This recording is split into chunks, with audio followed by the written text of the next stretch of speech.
In a powerful display of unity, thousands of farmers storming London, lining their tractors through the streets to protest against a new tax that threatens to dismantle family farms.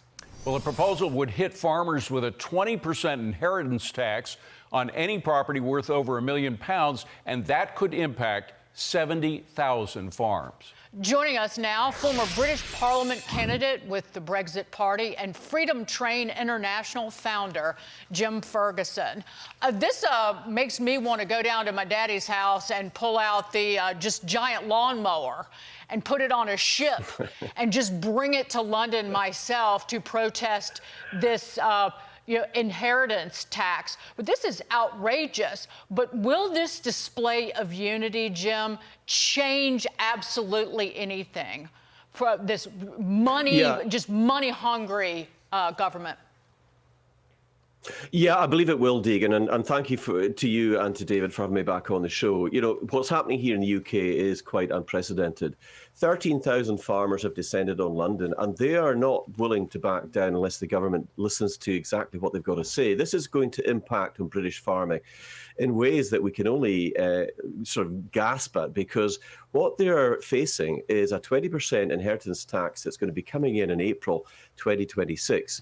They're already under pressure. And, you know, what we've been seeing the farming across the European continent, in France, in Germany, in the Netherlands, is a similar type of pressure. And we've seen Dutch farmers rising up. We've seen French, German, and many other nations across the European Union all getting upset because, once again, these are globalist policies. And it's part of a much wider issue. We've had very well-known personalities like Jeremy Clarkson, formerly of Top Gear on the BBC. He runs his own farm, Clarkson's Farm, leading the charge.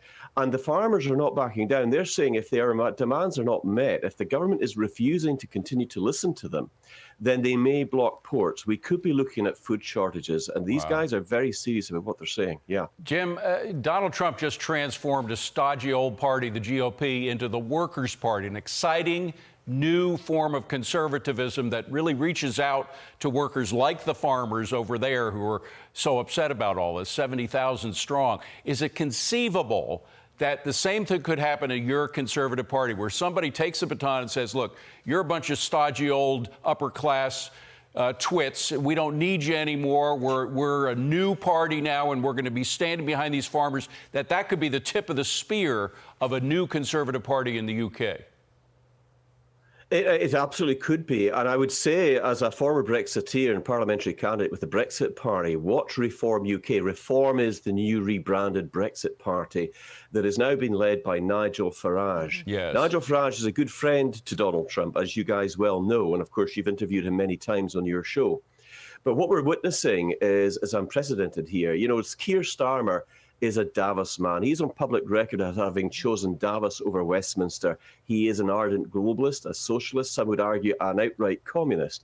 And if he is no friend to Donald Trump, every single member of his cabinet here in Westminster, London, have criticised Trump, called him names, accused him of being all sorts of horrible things, and none of which, of course, is true. And many British patriots are absolutely delighted that Donald Trump had that magnificent victory in the United States. We're very much on his side. Jim, really quickly, I just want to get your rapid reaction, instant reaction to this headline from The Guardian on Sunday. Farmers have hoarded land too long. Inheritance tax will bring new life to rural Britain. It is the elitist versus the working men and women. It's shocking that a newspaper that would profess to give accurate news would come out with a headline like that. This just shows the discontent from the liberal far left. We have the same problems here in the UK that you've been having under the Biden and Kamala Harris regime. These people are not listening. They are enemies to rural communities, to farming, and to rural ways of life. But I think they've picked a wrong fight at the wrong time. Starmer's popularity is plummeting. You know, he only got into Parliament, he only got into 10 Downing Street with about 20% of people actually voting for him. The reason that he got in with such a big majority was because the Conservatives had such a bad campaign. I would watch Nigel Farage. He's already ahead of the polls in Wales.